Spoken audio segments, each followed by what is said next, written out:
hold on. This I can get into. This might be all right. We gonna be all right. I love to listen to the music when I'm in my car. Yo, what's up? This is Tank. This is Mary J. Blige. This is her. This is Babyface. That's family right there. You know, it connects to the people. Rickey Smiley! The Rickey Smiley Morning Show. Did you see that post? People are talking. Here's what's trending on the Rickey Smiley Morning Show. Ladies and gentlemen, man, listen, I'm so excited about this. She is a veteran journalist, two-time Emmy Award-winning TV host, best-selling author, and executive producer of the Tamron Hall Show. Y'all please welcome my good friend Tamron Hall, if you would. Tamron! You didn't lead with my good friend first. That's what you're supposed to say. My good friend is calling in. See?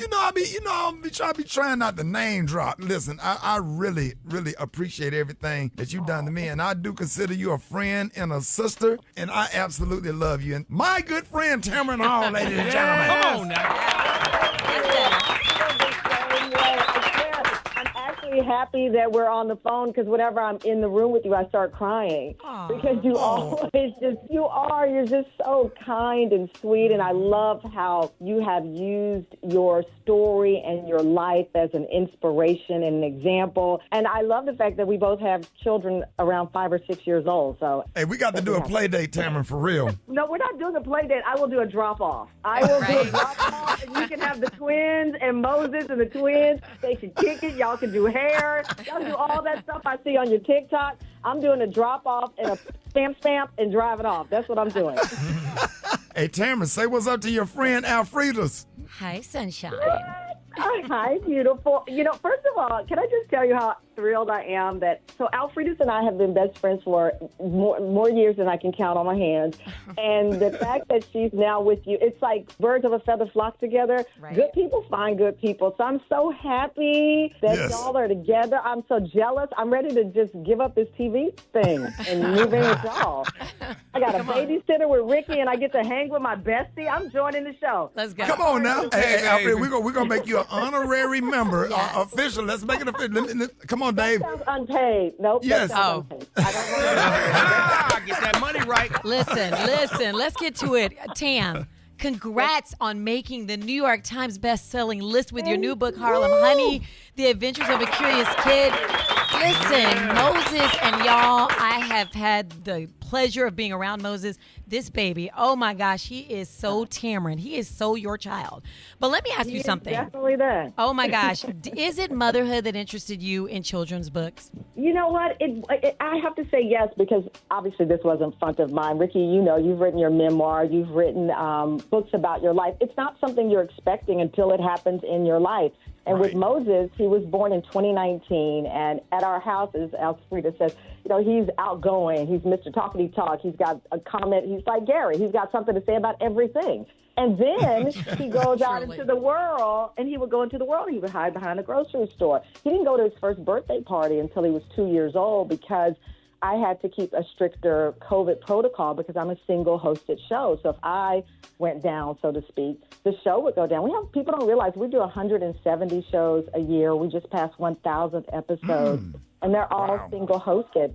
And so 1,000 shows, and many of those were done in my house, in the basement of my house. So we kept really strict protocol, go out into the world, and he's really shy. So I started to think about, well, how do we talk to our kids about how to face your fears when you're meeting new people, new places. And so that's where the book was born. Our first home was in Harlem. That's where the journey starts for this character. But one of the things that was on my heart was really how we talk to our boys. We talk about men and mental health, but that mental health journey starts at the beginning. And people say, well, I'm going to teach my son how to treat a woman. I want to teach my son how to treat himself first.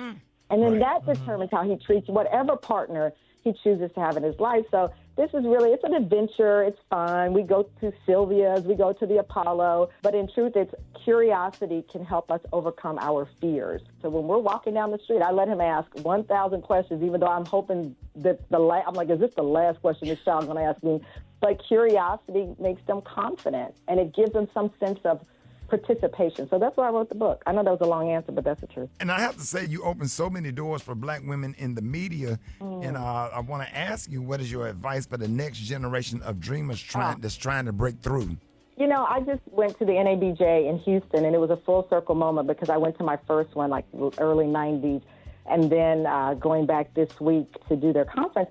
I look at Joanne Reed, I look at Don Lemon, I look at what happened to me, and I keep telling them, really the power is in your ownership. If I were coming out of college today, I would start a podcast, I would start a YouTube channel. Owning your content is so important now, Ricky, more than when we started out in radio and TV. You can't just depend on a network. You have to really figure out how you can monetize and own your content. And I think that is the future. I mean, I've pitched a live black newscast, a 6:30, 30 minutes like Ed Gordon used to do. I've offered to host it. I've offered to produce it. Never gets traction. Don Lemon has kind of done the same thing. But I think the future really is podcast. And that is where the money is, and that is where the ownership is. And when you see few of us in spaces where the money is and the ownership is, it has to tell you something. Yeah. So, Tamron, what's your go-to self-care vibe? I mean, is it wine, candles, silence, or just dancing it all out? I meditate. I do transcendental meditation. I meditate twice a day for 20 minutes. I cook. That's why I came out with the cookbook.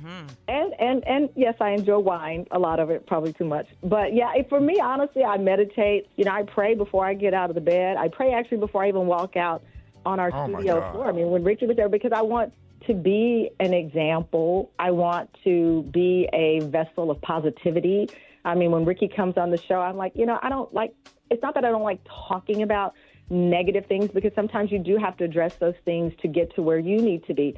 But there are so many wonderful and beautiful celebratory stories about us, involving us, that don't get told on mainstream TV. I'll tell you quickly, Michael K. Williams from The Wire, I had him on my show before he passed away, and we really bonded. And one day I was walking down the street, and I saw him, and I had a mask on. It was COVID. He was like, I know those eyes anywhere. I see him. We start hugging. He starts crying, and he said to me, Tamron, do you know I never get booked on those mainstream daytime shows. If I do, they only want to have me on for a second and move me on. And we started crying, and he died soon after, right outside that building where we ran into each other. And it never left my heart, what he said. Even, I've talked a little bit about my relationship with Prince, and Frida's knows. He really said to me, you have this responsibility, and I take that to heart when I walk out those doors. And you do that every show. Now, listen, we have more with Tamron Hall, and we're going to have to put her in the spot because there's something that you probably never knew about her. It involves Alfreda's. We got that coming up next. Rickey Smiley Morning Show. All right, y'all, Rickey Smiley Morning Show. We are back with my good friend Tamron Hall. Now, Alfreda's, yesterday you mentioned that you and Tamron Hall had a situation go down at the club. You know, Tam, and I'm going to be honest with you, we had a situation yesterday in which I told something that I probably shouldn't have. Boy. But I want to know. About me?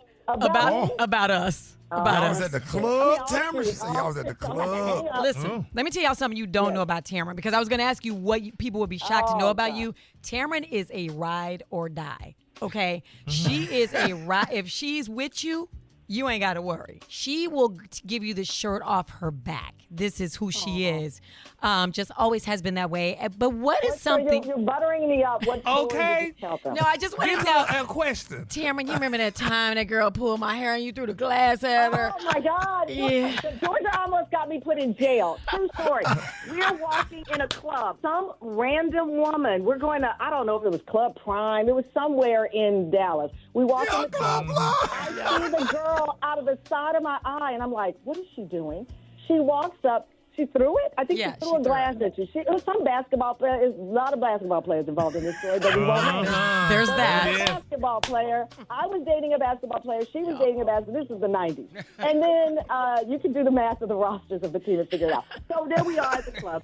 And the girl throws a glass at Frida's. And I'm like, what did just happen? And then Frida's is like going to the bathroom. And I don't think, even though she's from South Oak Cliff, I don't think she's ever had a fight. Tamron, you know what? She tried to come up on us again. You were like, okay. I'm like, I'm going to stand here. Okay, we're done. I had to handle her. Yes, she did. And, let me just tell you how it ended, though. Let me tell you how it ended. No, it ends with she then threw a glass at Frida's. It cracks Frida's head. Thankfully, in addition to the basketball player, I was dating a plastic surgeon. She was. We rushed to the hospital, and the plastic surgeon was on meets us call. there.